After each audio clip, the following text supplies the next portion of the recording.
Hello friends, स्वागत है आपका जीएस वनली के यूट्यूब चैनल में। दोस्तों, आज हम पढ़ेंगे कृषि से संबंधित तिलहन, दलहन, रेशम। इस टॉपिक से जितना भी प्रश्न परीक्षा में पूछा गया है और मोस्ट इंपॉर्टेंट प्रश्न जो जीएस वनली टीम की तरफ से तैयार किया गया है आगामी परीक्षाओं को देखते हुए उसे हम पढ़ेंगे। वीडियो एंड तक देखिएगा, आपको सब कुछ समझ में आएगा।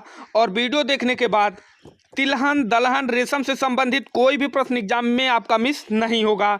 तो चलिए शुरू करते हैं। वीडियो में क्या क्या पढ़ेंगे सबसे पहले उसको हम लोग जान लेते हैं। तिलहन पढ़ेंगे, फिर दलहन, रेशम। परीक्षा में आए हुए सभी प्रश्न इन टॉपिक से जीएस वनली टीम द्वारा महत्वपूर्ण प्रश्न और एमसीक्यू बेस्ड रहेगा। अगर अभी तक आपने वीडियो को लाइक नहीं किया है तो वीडियो को लाइक कर दीजिएगा और चैनल को सब्सक्राइब करके बेल आइकन प्रेस कर लीजिएगा ताकि वीडियो का नोटिफिकेशन रोजाना आपको मिलता रहे। मिशन सरकारी नौकरी। बढ़ते हैं क्वेश्चन नंबर फर्स्ट की तरफ। ये क्वेश्चन आपका एनटीपीसी में पूछा गया था कि निम्न में से कौन सी एक तिलहनी फसल है। ऑप्शन देखिए, मसूर, सूर्यमुखी, लोबिया, बरसीम। तो जो इसका सही आंसर होगा वो होगा सूर्यमुखी। तो जानिए आप कि तिलहनी फसल कौन सी है, वो है सूर्यमुखी। तो भारत की सबसे पहले आप जानिए कि जो भारत की प्रमुख तिलहनी फसलें हैं वो कौन कौन सी हैं। तो वो हैं आपकी ऑयल सीड क्रॉप्स, तोरिया, सरसों, तिल, अलसी, सोयाबीन, सूर्यमुखी, अरंडी, बिनौला। फिर से सुनिए आप लोग, तोरिया, सरसों, तिल, अलसी, सोयाबीन, सूर्यमुखी, अरंडी, बिनौला। ठीक, बढ़ते हैं क्वेश्चन नंबर 2 की तरफ। ये क्वेश्चन आपका यूपीपीसीएस मेंस 2004 में पूछा था कि पीत क्रांति संबंधित है किससे। अनाज उत्पादन से, तिलहन उत्पादन से, दुग्ध उत्पादन से, मत्स्य उत्पादन से। तो जो इसका सही आंसर होगा वो होगा तिलहन उत्पादन से। ठीक, तो पीत क्रांति किससे संबंधित है, तिलहन उत्पादन से। मोस्ट इंपॉर्टेंट क्वेश्चन है। अब थोड़ा सा और जानिए आप लोग, येलो रिवोल्यूशन यानी कि पीत क्रांति आपसे एग्जाम में पूछ सकता है। येलो रिवोल्यूशन किससे संबंधित है, तो तिलहन उत्पादन से। फिर आपसे पूछ सकता है ग्रीन रिवॉल्यूशन किससे संबंधित है, यानी कि हरित क्रांति। ये किससे संबंधित है, ये संबंधित है आपका अनाज उत्पादन से। कौन, अनाज उत्पादन से आपका क्या संबंधित है, वो है हरित क्रांति यानी कि ग्रीन रिवॉल्यूशन। फिर व्हाइट रिवॉल्यूशन यानी कि श्वेत क्रांति। श्वेत क्रांति किससे संबंधित है, दुग्ध उत्पादन से। फिर जानिए मत्स्य उत्पादन से क्या संबंधित है, तो नीली क्रांति यानी कि ब्लू रिवॉल्यूशन किससे, मत्स्य उत्पादन से। व्हाइट रिवॉल्यूशन दुग्ध उत्पादन से। तिलहन उत्पादन से आपका क्या है, येलो रिवॉल्यूशन। और अनाज उत्पादन होगा आपका क्या होगा, हरित क्रांति यानी कि ग्रीन रिवॉल्यूशन। उम्मीद करता हूँ आपको वीडियो समझ में आ रहा होगा अच्छे से। ये क्वेश्चन आपका रेलवे में पूछा था कि शुष्क भूमि के लिए सर्वाधिक उचित फसल कौन सी है। गन्ना, गेहूं, जूट, मूंगफली। तो जो इसका सही आंसर होगा वो होगा मूंगफली। तो शुष्क भूमि के लिए सर्वाधिक उचित फसल कौन सी है, तो वो है मूंगफली। देखिए शुष्क फसल क्या समझिए, इसका मतलब क्या हो रहा है कि सबसे कम जल की आवश्यकता जो होती है वो मूंगफली की फसल में होती है, इसलिए शुष्क भूमि के लिए सर्वोत्तम होती है। मतलब जहाँ सबसे कम जल की आवश्यकता होगी किसी भी फसल में तो उसको हम लोग कहेंगे शुष्क भूमि में इसका उत्पादन अच्छे से होगा। तो शुष्क भूमि आप समझ गए कि सबसे कम जल की आवश्यकता मूंगफली की फसल में होती है, इसलिए शुष्क भूमि के लिए सर्वोत्तम होती है।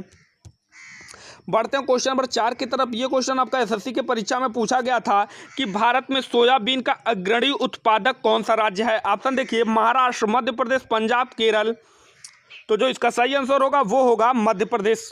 टोटल 45% यहाँ पे पैदावार होता है। जितना पूरे भारत में सोयाबीन का उत्पादन होता है 45% उत्पादन जो है वो केवल मध्य प्रदेश से होता है। फिर जानिए आपसे क्या क्वेश्चन पूछ सकता है, यही क्वेश्चन आपसे पूछ सकता है कि भारत में सोयाबीन का सबसे अधिक उत्पादन किस राज्य में होता है, तो मध्य प्रदेश में। फिर कैसे पूछ सकता है कि भारत के किस प्रदेश में सोयाबीन की खेती का सर्वाधिक क्षेत्रफल है, तो किस जगह है, मध्य प्रदेश में। आपको हर तरीके से बता दे रहा हूं चूंकि एग्जाम में कोई भी क्वेश्चन आपका मिस ना होने पाए। बढ़ते हैं क्वेश्चन नंबर 5 की तरफ। ये क्वेश्चन आपका यूपीपीसीएस मेंस 2006 में पूछा था कि भारत में तिलहन का सबसे बड़ा उत्पादक राज्य कौन सा है। गुजरात, मध्य प्रदेश, राजस्थान, उत्तर प्रदेश। तो जो इसका सही आंसर होगा वो होगा मध्य प्रदेश। तो भारत में तिलहन का जो सबसे बड़ा उत्पादक है वो कौन है, वो है मध्य प्रदेश। ठीक, बढ़ते हैं क्वेश्चन नंबर 6 की तरफ। ये क्वेश्चन आपका रेलवे के एग्जाम में आया था कि निम्नलिखित में से भारत का कौन सा राज्य मूंगफली का सबसे बड़ा उत्पादक है। ऑप्शन देखिए, तमिलनाडु, मध्य प्रदेश, राजस्थान, गुजरात। तो जो इसका सही आंसर होगा वो होगा गुजरात। तो मूंगफली का सबसे बड़ा उत्पादक कौन सा राज्य है, वो है गुजरात। मोस्ट इंपॉर्टेंट क्वेश्चन है, इसको याद रखिएगा। बढ़ते हैं क्वेश्चन नंबर 7 की तरफ। ये क्वेश्चन जीएस वाली टीम की तरफ से तैयार किया गया है कि राजस्थान किस वस्तु का प्रमुख उत्पादक है। मोस्ट इंपॉर्टेंट क्वेश्चन है। ऑप्शन देखिए, चना, सरसों, कपास, गेहूं। तो जो इसका सही आंसर होगा वो होगा सरसों। तो देश में राजस्थान सरसों का शीर्ष उत्पादक है। ठीक, अगर आपका यूपी स्पेशल का कोई एग्जाम है तो ये मोस्ट इंपॉर्टेंट क्वेश्चन सब बन जाता है आपके लिए, खासकर लेखपाल, वीडियो, इन सब के लिए तो मोस्ट इंपॉर्टेंट क्वेश्चन है और बाकी सभी एग्जाम के लिए यूजफुल है। तो जब भी आपसे पूछे कि राजस्थान किस वस्तु का प्रमुख उत्पादक है तो सरसों का। बढ़ते हैं क्वेश्चन नंबर 8 की तरफ। ये क्वेश्चन आपका जीएस वाली टीम की तरफ से तैयार किया गया है कि जिप्सम की अधिक मात्रा की आवश्यकता होती है कब, कहाँ, धान की फसल में, गेहूं की फसल में, मूंगफली की फसल में, या फिर इनमें से कोई नहीं। तो जो इसका सही आंसर होगा वो होगा मूंगफली की फसल में। ठीक, तो जिप्सम की अधिक मात्रा कहाँ आवश्यकता होती है, मूंगफली की फसल में। अगर अभी तक आपने वीडियो को लाइक नहीं किया है तो प्लीज़ वीडियो को लाइक कर दीजिएगा और चैनल को सब्सक्राइब करके बेल आइकन प्रेस कर लीजिएगा ताकि वीडियो का नोटिफिकेशन रोजाना आपको मिलता रहे। बढ़ते हैं क्वेश्चन नंबर 9 की तरफ। ये क्वेश्चन आपका यूपी पीसीएस मेंस 2014 में पूछा था कि निम्नलिखित में से कौन एक देश दलहनी फसलों का उत्पादक तथा उपभोक्ता। ऑप्शन देखिए, यूएसए, इंग्लैंड, चीन, भारत। तो जो इसका सही आंसर होगा वो होगा भारत। तो दलहनी फसलों का मुख्य उत्पादन एवं उपभोक्ता भारत ही है। ठीक, यानी कि उपभोक्ता और उत्पादक दोनों भारत है। किसका, दलहनी फसलों का। बढ़ते हैं क्वेश्चन नंबर 10 की तरफ। ये क्वेश्चन आपका रेलवे के एग्जाम में पूछा था कि भारत में दालों का सबसे बड़ा उत्पादक राज्य है कौन सा है, आंध्र प्रदेश, मध्य प्रदेश, गुजरात, बिहार। तो जो इसका सही आंसर होगा वो होगा मध्य प्रदेश। ठीक, तो भारत में दालों का, फिर से बता रहा हूँ कि भारत में दालों का सबसे बड़ा उत्पादक राज्य कौन सा है, मध्य प्रदेश। ठीक, बढ़ते हैं क्वेश्चन नंबर 11 की तरफ। ये क्वेश्चन जीएस वाली टीम की तरफ से तैयार किया गया है कि दलहनी फसलों के उत्पादन हेतु कौन सा तत्व आवश्यक है, क्रोमियम, कोबाल्ट, आयोडीन, या फिर इनमें से कोई नहीं। तो जो इसका सही आंसर होगा वो होगा कोबाल्ट। ठीक, तो दलहनी फसलों के लिए कौन सा तत्व आवश्यक है, वो होगा कोबाल्ट। ठीक, मोस्ट इंपॉर्टेंट क्वेश्चन है, अगर आप नोट्स बनाएंगे तो वो फार बेटर होगा आपके लिए।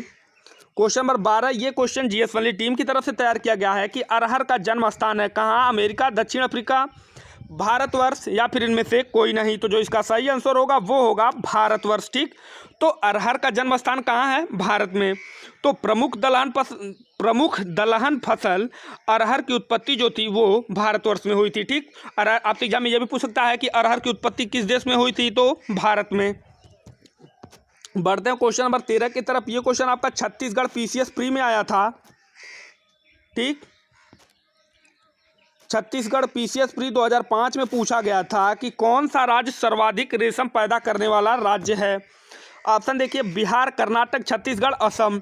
तो जो इसका सही आंसर होगा वो होगा कर्नाटक। ठीक, तो रेशम का सर्वाधिक पैदा करने वाला राज्य कौन सा है, वो है कर्नाटक। ठीक, तो आपसे एग्जाम में पूछ सकता है कि रेशम पैदा करने वाला राज्य भारत में कौन सा होगा, वो होगा कर्नाटक। बढ़ते हैं क्वेश्चन नंबर 14 की तरफ। ये क्वेश्चन आपका यूपी पीसीएस मेंस 2004 में पूछा था कि भारत को 3/4 से अधिक कच्चा रेशम कहाँ से प्राप्त होता है, आंध्र प्रदेश और कर्नाटक से, आंध्र प्रदेश और पश्चिम बंगाल से, कर्नाटक और असम से, या फिर इनमें से कोई नहीं।